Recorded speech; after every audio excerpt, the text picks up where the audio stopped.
Welcome to 18th Century Cooking. I'm your host, John Townsend, and today, special guest again, Michael Dragoo.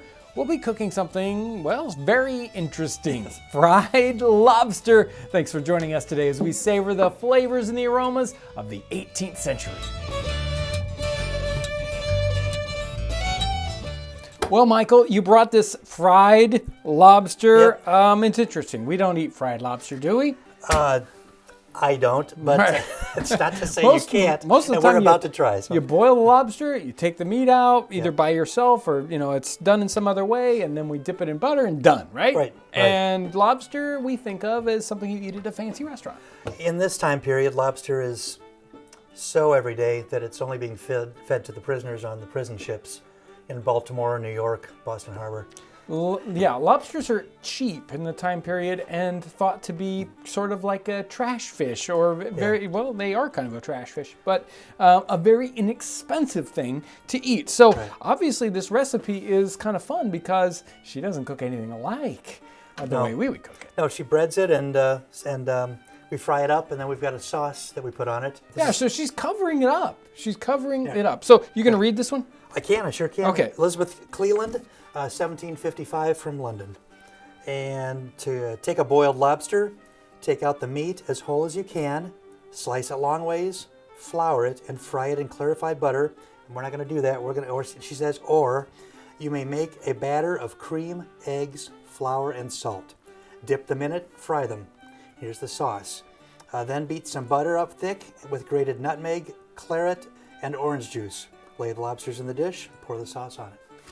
So Couldn't be basically, it's like, how can we cover up lobster? How can we turn these into the fish sticks of the 18th century? This is an So 18th century we boil that lobster, we take the meat out, we bread it, we fry it, and then we put a sauce on the top. Right. It's like ketchup, It's terrible. Well, we're gonna find out. So we're gonna ruin these lobsters, and I'll bet you it's gonna be great. The citrusy, the claret, and the orange juice. So we'll see. We're gonna get these lobsters in some boiling water, get them cooked up.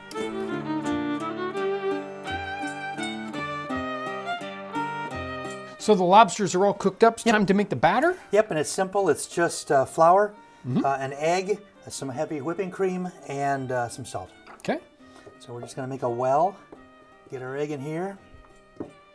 Start to mix this up. A little bit of cream. We're gonna mix the salt in there.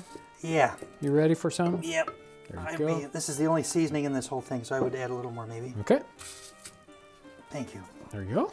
We're just gonna sneak up on this because I've really downsized the And amount. we're looking for a thin batter. Yeah, or just something that's thick enough to stay on the lobster meat. Okay. I can't believe we're gonna put this slime on the outside of the lobster and then cook it up more. Let's just wait and Okay. give it a taste here.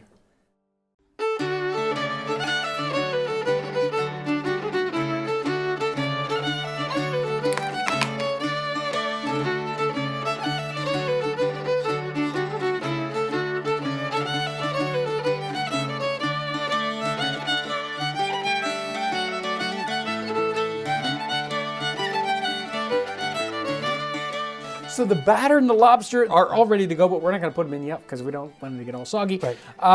The sauce, that's what we need to make. The sauce is easy. It's butter, it's claret, it's an orange squeezed, and it's some nutmeg. Yeah. So if you want to slice and squeeze, I will get some butter in here.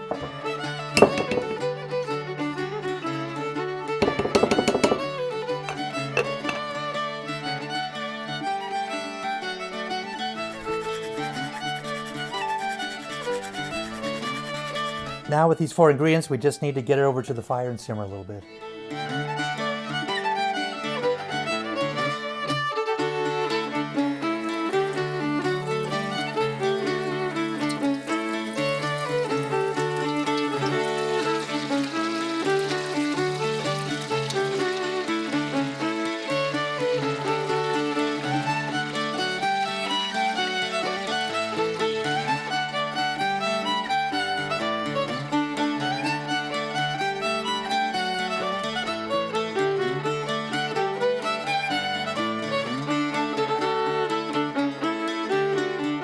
they look fabulous. Yeah, they do. They really do. And the sauce is I mean, it smells good. It's claret and butter. Right. How do you not? And your nutmeg. How could you go wrong? So, right. I mean, breaded lobster. Let's right. find out how it turns All out. right. I mean, can you ruin?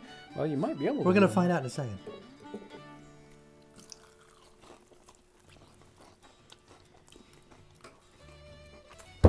I like that. The saltiness of the breading.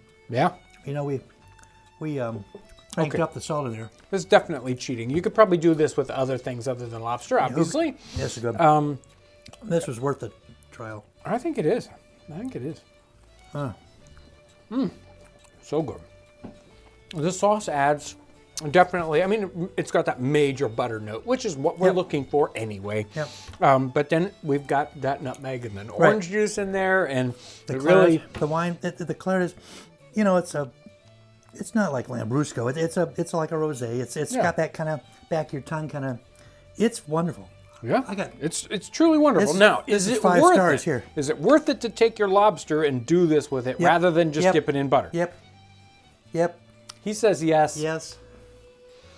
I'm voting with my mouth. Now remember, the lobsters in the 18th century, they were cheap, inexpensive food, and you could see them saying, and they might have even done this as a street food.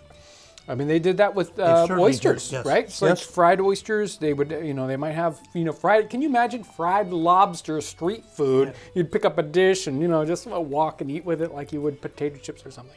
And lobsters were larger then. We hadn't fished them, outfished them, so this would have been larger pieces too. Pieces, yeah. Home run on this one. Yeah. So, Michael, thank you so much for bringing this episode. This was the first one we've ever done with lobster. Yeah. So, and I thought for sure it was going to ruin it. Nope. But it's really good. Very good. Thank you so much. Thank you. And if you want to see another one that's similar to this, make sure to check out this shrimp episode.